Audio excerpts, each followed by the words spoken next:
আমার মদন আসিবে কখন আমিও জানি না, আমিও জানি না। আমার মদন আসিবে কখন আমিও জানি না, আমিও জানি না।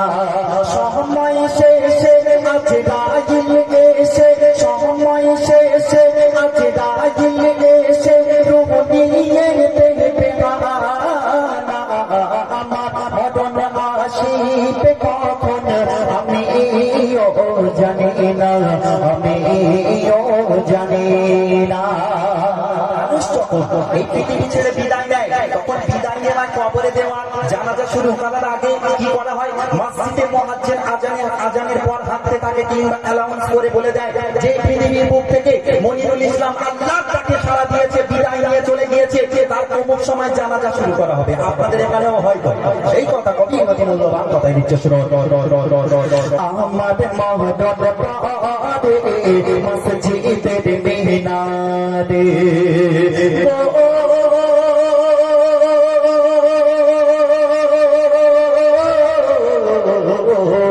আমাদের মহদন পারে মসজিদের মিনারে জানা জানি তারে দেবে এলান করে অছনে কাঁপিবে আচার কাঁপে, অছনে কাঁপিবে আচার কাঁপে পিপি সন্তান আমার মা, পিপি সন্তান আমার মা।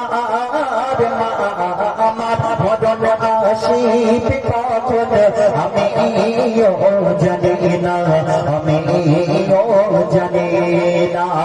সময় শেষে আজ রাজিল এসে, সময় শেষে আজ রাজিল এসে রূপ নিয়ে দেবে না। আমার মদন আসিবে কখন আমিও জানি না, আমিও জানি না। চলে বিদায়ের আয়োজন কেউ কিনে আনে কাফন,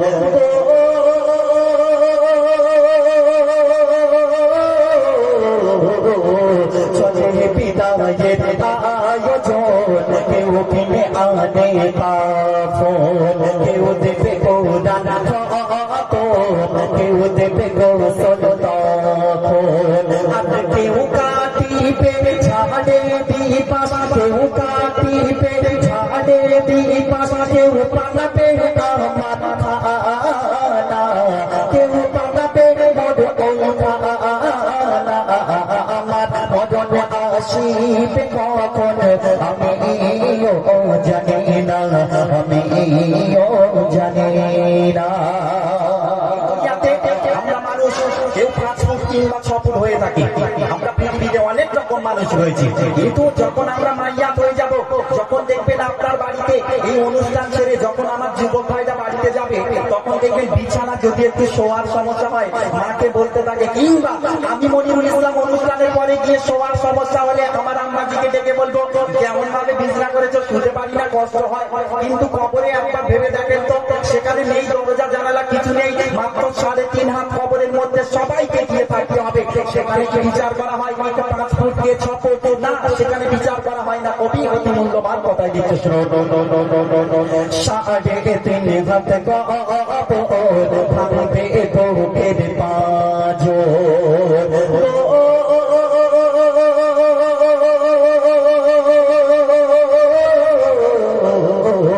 সাড়ে 3 হাত কবর ভাঙবে বুকের পাঁজর।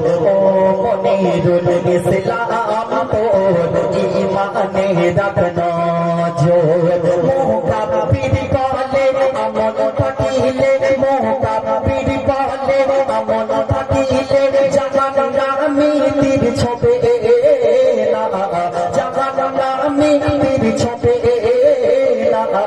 আমার মদন আসিবে কখন আমিও জানি না, আমিও জানি না।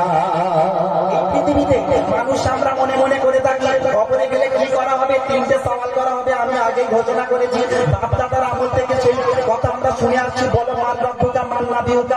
নৌকা, এই তিনটে সওয়াল আমাদেরকে করবে, আমাদেরকে ফাটাফাট প্রশ্ন করবে, আমরা সাটাসাট উত্তর দিয়ে দেবো। কিন্তু কে ফাটাফাট দেবে আর কে সাটাসাট দেবে, যখন যাবে ভিতরে বুঝতে পারবে। ফারিস্তারা আপনার জন্য ওয়েটিং ফর, স্বাগতম জানাচ্ছে যে মনিরুল ইসলাম, এই দুনিয়াতে তোমাকে পাঠানো হয়েছে ইবাদত বান্দেগি করার জন্য। দেখবেন স্কুল কলেজে যারা প্রফেসর হয়, যারা চাকরিজীবী মানুষ, আপনি যারা ট্রেনিং দেয়, দেখবেন 35 বছর হয়ে যাওয়ার পর তার ট্রেনিং থেকে বাদ দিয়ে দেওয়া হয়। কেন? তখন বলতে পারবে যে ওর ব্রেনটা একদম সমাপ্ত হয়ে গিয়েছে, আর ওর কিছু নেওয়ার মতো ক্ষমতা নেই। আল্লাহ পাক আমাদেরকে জীবন বয়স দিয়েছে, আমাদেরকে হাত পা সব কিছু তরতাজা করেছে। একবার আমরা মানুষ ভেবে দেখি না যে এই যে ভোট নিঃশ্বাস নিচ্ছে, যদি আল্লাহ পাক এই নিঃশ্বাস নিতে গিয়ে একটা বন্ধ করে দেয়, তিনি তো চাইলে সব কিছু করতে পারে। একবার ভেবে দেখেন তো, আমি এখানে ক্যাচি হয়ে দাঁড়িয়ে যাব, সকালে জানাতে হবে, হবে তো ভাই? কিন্তু একবার ভেবে দেখে যে আল্লাহ পাক আমাদেরকে সৃষ্টি করলো এত সুন্দর করে, আসমানকে সাজিয়েছে, সেখানে কোনো সাপোর্ট দেয়নি। কেন? বান্দা যাতে ছাওয়াতে নিস্তারেতে বেঁচে থাকতে পারে। জমি নিয়ে সুন্দর করে বিছানা সাজিয়ে দিয়েছে, কেন? যে সেখানে বান্দা শুধুমাত্র আমার ইবাদত বান্দেগি করবে। এই সংসার করো, যাবতীয় যা কিছু করো, ছোট্ট একটা এক্সট্রা গিফট, খুবই অতি মূল্যবান কথাই দিচ্ছে, শুনো। তপনে করে আসে ফিরে, যখন মনে কবরে, মনে কাটে গিরে এসে সওয়াল তখন করে। সওয়াল করে, বলো মানলা পোকা, মানলা পিয়োকা, মানলা পোকা, মানলা পিয়োকা, মানলি নৌকা, আমল পাকা, আমার উত্তর নেই তো জানা, আমার উত্তর নেই তো জানা, আমার মদন আসিবে কখন আমিও জানি না, আমিও জানি না। সময় শেষে আজ রাইলে এসে, সময় শেষে আজ রাইলে এসে, রূহ নিয়ে দেবে আমার মদন আসিবে কখন আমিও জানি না, আমি